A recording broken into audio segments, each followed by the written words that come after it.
Elhamdülillah, innel hamdalillah, nahmaduhu ve nasta'inuhu ve nastağfiruh ve na'udhu billahi min şururi enfusina ve min seyyiati a'malina. Men yehdihillahu fela mudille leh ve men yudlil fela hadiye leh. Neşhedü en la ilahe illallah vahdehu la şerike leh ve neşhedü enne Muhammeden abduhu ve resuluhu erseleh. Ya eyyühellezine amenu ittaqullaha hakka tuqatih ve la temutunne illa ve entum muslimun.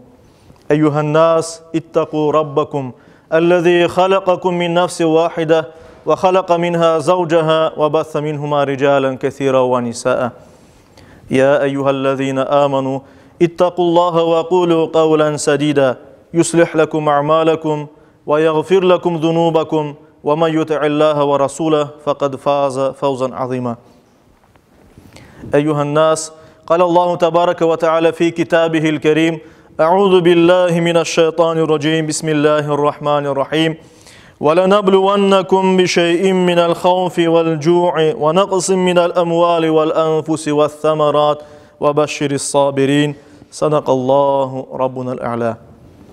Saygılı cemaat-i Müslümin, hürmetli Müslümanlar, Yüce Rabbimiz okuğanım ayeti kerimede Bakara suresinin 153. ayetinde böyle buyura.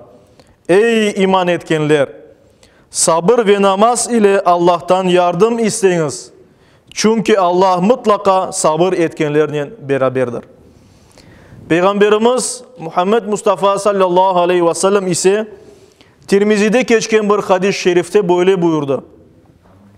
Ağır zamanlarda duasının kabul edilmesini isteyen kişi rahat zamanında çokça dua etsin. Saygılı cemaat, hürmetli Müslümanlar, biz görüyoruz ki ayet-i kerimede ve Peygamberimiz Muhammed Mustafa sallallahu aleyhi ve sellem'in şu hadisinde ağır zaman hakkında ve bu şu ağır zaman gelgende sabır etmek gerek olganı, sebat etmek gerek olganı hakkında bir de çok dua etmek gerek olganı hakkında buyurula. Şu bir gerçek ki hayatımız boyunca insan çok kereler, türlü sıkıntılarla, kederlerle, musibetlerle karşılaşa.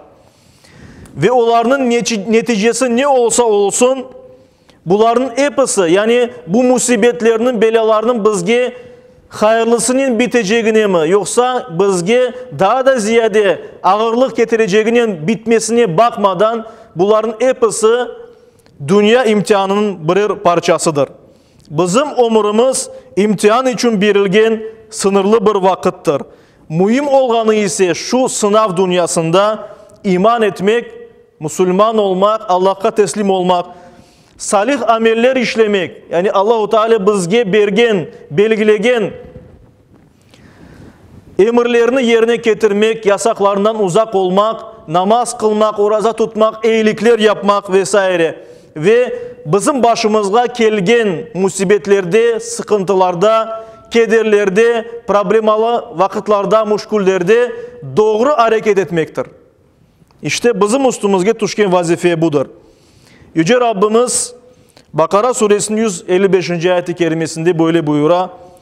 Ant olsun ki sizni korku ve açlıkla mallardan, canlardan ve mahsullardan eksilmeyen sınayacakmız.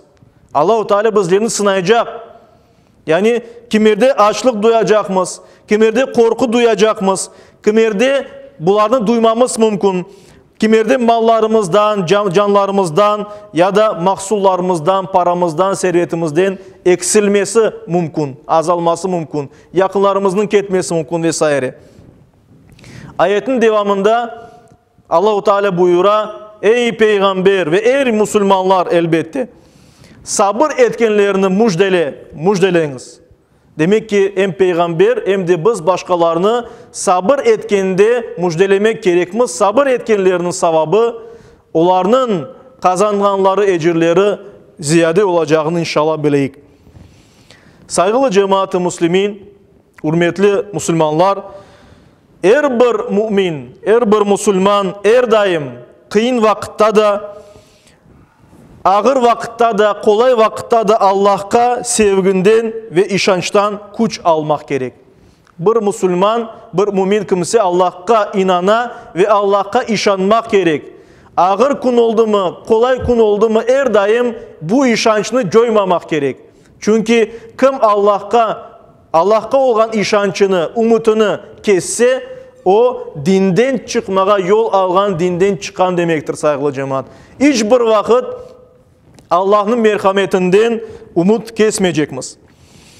Ağır sınavlarda, belalarda, hastalıklarda, türlü musibetlerde birinci yapacak vazifemiz bütün tedbirlerini almak. Karşısını almak için tedbir almak. Yani bir şeyler yapmak ki bu kaza bela gelmesin bizge ya da azalsın onun tesiri. Ve akıl ve tecrübemizle hareket etmek gerekmez. Şu cümleden yani bütün bu tedbirlerini almalı ve bunu yapkanda elbette soğukkanlı davranmak gerekmez. Metin ve sabırlı olmak gerekmez. Katı ayakta tutmak gerekmez. Ve her bir kelgen ağır alnı meseleni çözmek için gayret etmek gerek. Kolumuzdan kelgen şeylerini yapkandan son problemalarını ağır kunlerdeki olan dertlerini çözmek için yapkan bütün hareketlerden son Allah-u Teala'ya işanıp dayanmak gerekmez. Tevekkül etmek gerekmez. Ondan sonra Allah'a işini kaldıramaz. Allah bizge inşallah onun çıkış yolunu verir. Bir de Müslüman Allah'ın bergen takdirinden razı olmak gerek. Kolumuzdan her şeyini yapkandan son Allah neticesini ne verse onu kabul etmek gerekmez. Hayırlı netice verse Allah'a şükür etemiz. Eğer yaramay bir netice olsa bileyik ki o da bizler için bir savaptır, bir hayırdır. Peygamberimizin hadisinde buyurulganından yeter ki biz Allah-u Teala'ya şükür etip aynı vakitte sabırlı ve metinli olayıq. Ve unutmayıq ki elbet her bir alımızda yapkan işimizden sonra dua etmek, dua ve niyazda bulunmak gerekmez. Yapkan günahlarımızdan tövbe ve istiğfar etmek gerekmez. Her bir alımızdan Allah-u Teala'ya hamd etmek ve şükür etmek gerekmez. Allah'a minnettarlığımızı bildirmek gerekmez. Allah'a sığınmak gerekmez. Çünkü bu kulluknun esasıdır. Müslüman olmak her daim Allah'a işanıp dayanmak ve Allah'a sığınmak demektir. Anganımız hadis-i şerifte, Müslim'de geçe bu hadis-i şerif, Peygamberimiz sallallahu aleyhi ve sellem güzel şekilde, güzel anlatıp bu meselenin bizge böyle ayette. Müminin alı ne güzeldir. Her alı onun için, mümin için, Müslüman için hayırlıdır.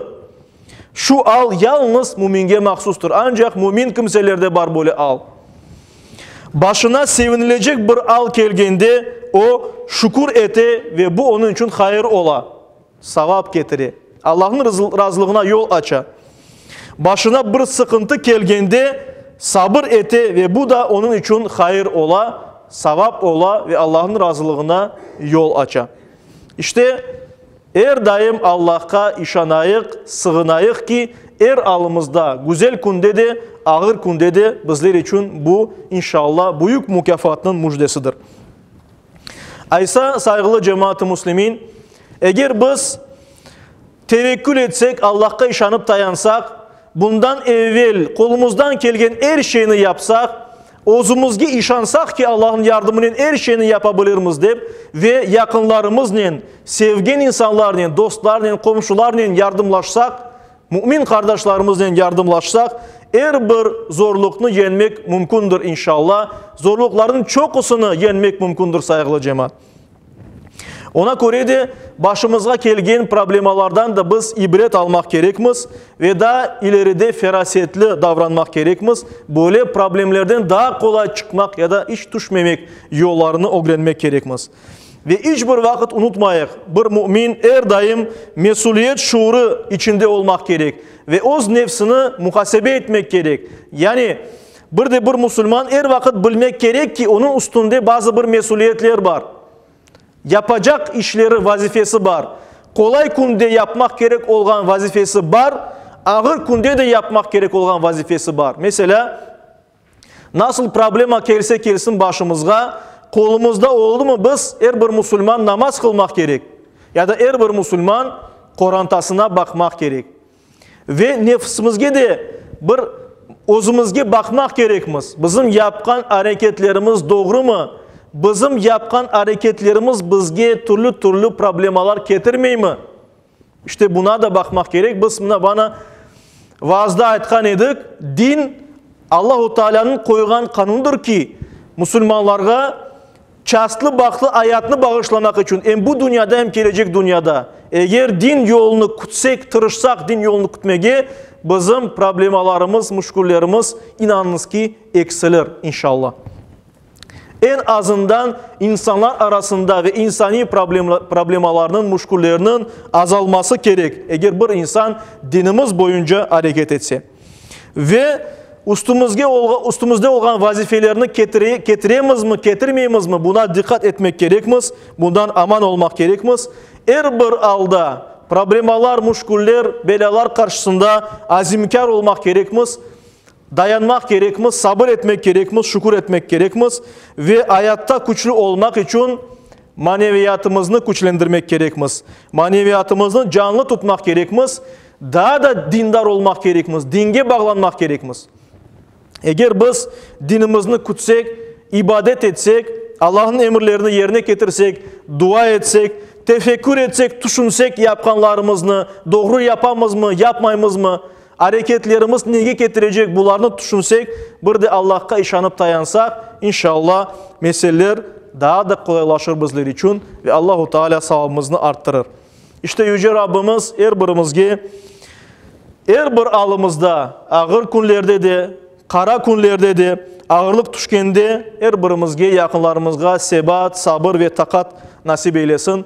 Akılımızı kullanıp bunlardan çıkmağa nasip eylesin. Her birimizge dinimizni yaşamak ve yaşatmak nasip eylesin. Yüce Rabbimiz dinimiz tiklengen yerler olgan camilerimizge yardım etmek, her hafta onların ko'tarilmesi için kolumuzdan kelgen işlerini yapmağa Yüce Rabbimiz bizlerge nasip eylesin. Yüce Rabbimiz bütün belalardan, hastalıklardan, cenklerden, türlü felaketlerden bizlerini ve yakınlarımızı, cümle Müslümanlarını ve cümle insanlarını korçalasın inşallah. Ve sonunda bir ilanımız var saygılı cemaat. Biz bilemiz endi halkımızın tarihinde en büyük felaketlerden biri olan 18. Mayıs kele, sürgünlük yıllığı kele. Gelecek hafta inşallah Cuma namazında bütün camilerde Mayıs 18. gününde bütün camilerde saat 12'de dua yapılacak. Sürgünlük vaktinde geçingen, vefat etken bizim semeddeşlerimiz, dindaşlarımız için, ecdatlarımız için dua edeceğimiz inşallah. Allah-u Teala hayırlı yöneliş versin ve bizim başımıza böyle belalar, felaketler gelmesin deyip dua edeceğimiz. Bütün Kırım'da her bir camide olacak. Ona göre Mayıs 18 gününde saat 12'ge her birinizni camiye davet etemiz. Duamızga koşulunuz çünkü cemaat dua yapılganda inşallah bunun bereketi var. Allah-u Teala kabul ve makbul eylesin. Amin.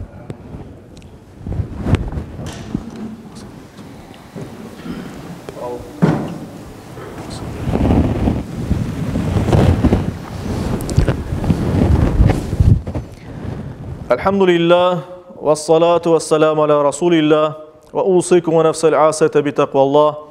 İnna Allah ve melaiketehu yusallun alen nebi. Ya eyyühellezine amanu sallu aleyhi ve sellimu teslima. وارض اللهم عن خلفاء الأربعة أبي بكر وعمر وعثمان وعلي وعن سائر الآل والصحابة والتابعين ومن تبعهم بإحسان إلى يوم الدين وعنا معهم بعفوك وكرمك يا أكرم الأكرمين ويا أرحم الراحمين. اللهم أعز الإسلام والمسلمين. اللهم أعز الإسلام والمسلمين. اللهم أعز الإسلام والمسلمين واحمي حوزة الدين ودمر أعداء الدين وألف بين قلوب المسلمين ووحد صفوفهم واجمع كلمتهم على الحق يا رب العالمين وانصر دينك وكتابك وسنة نبيك محمد صلى الله عليه وسلم وآله أجمعين. عباد الله إن الله يأمر بالعدل والإحسان وإيتاء ذي القربى وينهى عن الفحشاء والمنكر والبغي يعظكم لعلكم تذكرون. صدق الله ربنا الأعلى وأقيموا الصلاة.